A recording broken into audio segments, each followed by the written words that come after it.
Welcome to the podcast, where a passion meets purpose and limits are challenged. I'm your host, Eleonora Gendelman. Let's start bending reality. Most people think they are failing because they lack discipline, because they are inconsistent, because they are not strong enough. That is not true. What is actually happening is much simpler and much more liberating. Your environment is shaping your behavior far more than your willpower ever could. You are not weak. You are responding intelligently to the signals around you. And until you understand this, you will keep fighting yourself instead of designing your life. Every morning, before you consciously choose anything, your nervous system scans. Where am I? Is it safe here? Is it familiar? Your body answers these questions before your mind gets involved. That means your actions are not born from motivation. They are born from environmental cues. If your space signals stress, urgency, distraction, or lack, your behavior will follow. If your space signals clarity, safety, structure, and intention, your behavior will rise to meet it. This is why you can want something deeply and still act against it. Not because you don't care, but because your environment is louder than your intention. The body always chooses what feels familiar. Your system is designed for survival, not for evolution. It does not ask, is this my highest potential? It asks, is it known? Is it familiar? So when you attempt to change while staying in the same environment, your body resists, not because the change is wrong, but because it is unfamiliar. Behavior is information, it's data, and your environment is the instruction manual. Habits follow design, not desire. Here's the uncomfortable truth. If a habit is hard to maintain, your environment is poorly designed for it. Habits are not created by force. They are created by friction or flow. What is easy gets repeated. What requires effort gets avoided. You do not need more motivation. You need fewer obstacles between you and the behavior you want. Design beats discipline every single time. Your environment is reinforcing an identity. So look around you. Your space is constantly answering the question, who do you think you are? Messy space tells one story. Overstimulated space tells another story. Intentional space tells a very different story. Your environment is either confirming your future self or your past self. And you cannot live one identity in an environment built for another. If you're becoming more grounded, more focused, more abundant, more embodied, your environment must match that frequency. Ask yourself, what environment will make my desired behavior inevitable? Not harder, not forced, but inevitable. Would that version of you wake up in silence or noise? Would that version of you move, meditate, ground before checking your messages? Would that version of you eat in a rush state or a regulated one? Here are some tools on how to design an environment that supports you. Tool number 1. Remove before you add. Before adding habits, remove cues that trigger the old ones. Example, remove snacks, sugar, or trigger foods from eye level or your house before trying to eat better. Delete apps that pull you into comparison or distraction before committing to better focus. Turn off non-essential notifications before adding a morning routine.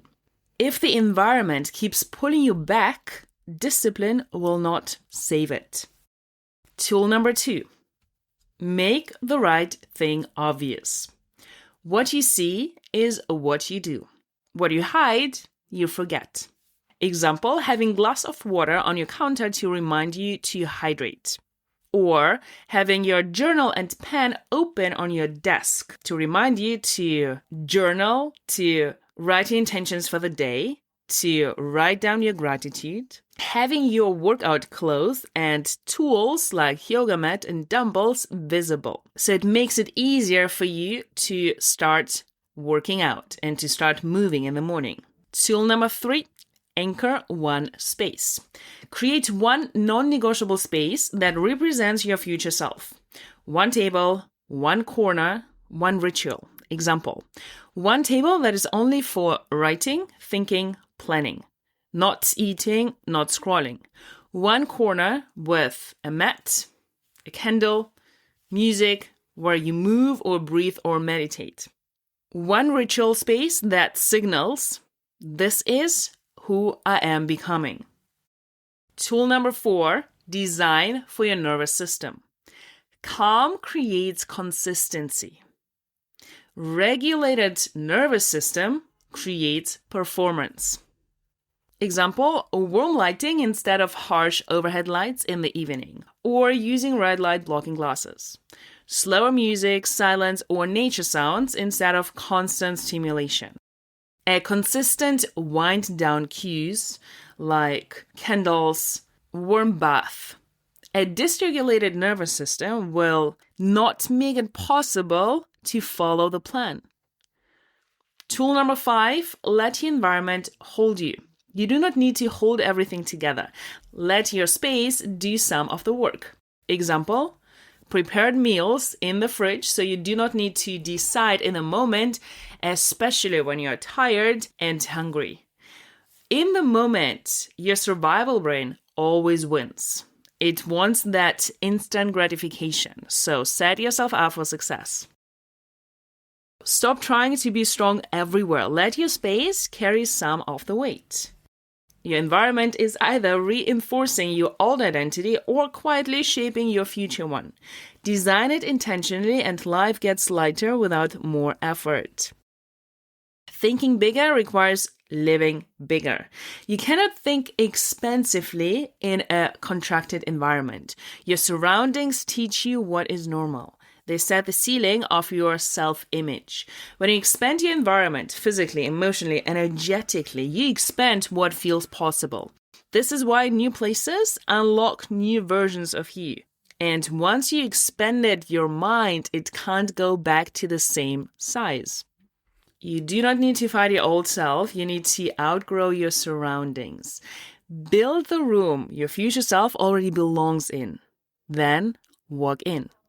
When we travel, we step into completely new environments, and our nervous system, especially our survival brain, loves the familiar. So what do? We instinctively look for comfort.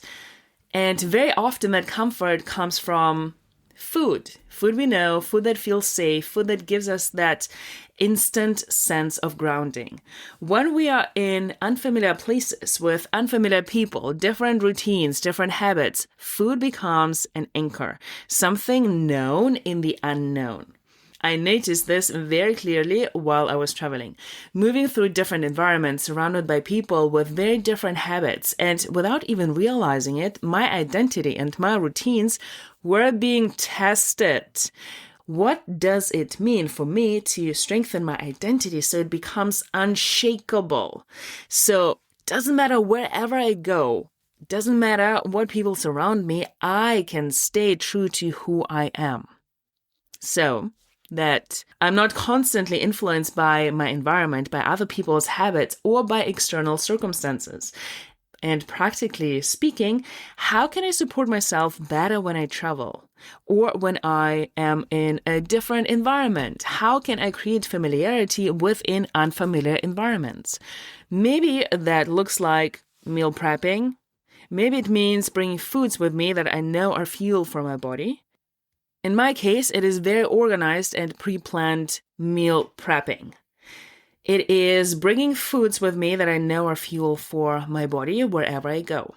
It's about consciously designing my environment in a way that supports my nervous system.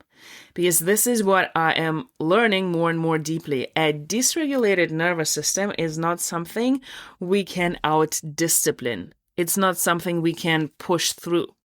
If our nervous system isn't regulated, we cannot win, no matter how strong our mindset is. So the foundation of everything becomes nervous system regulation. No matter what you're building, no matter where you are in the world, because when the nervous system is regulated, habits stick, identity stabilizes, and choices become aligned, not forced. And that, for me, is where real transformation begins. Walking on the streets of London, and I love London. It is my home. I love being here. I love living here. I love the energy. And at the same time, I realized more and more the environment humans created is not designed for us thriving. Right? So you walk around, you see so many restaurants and places to get food and drinks and candies and everything that is truly not supporting our growth. And then I had a thought.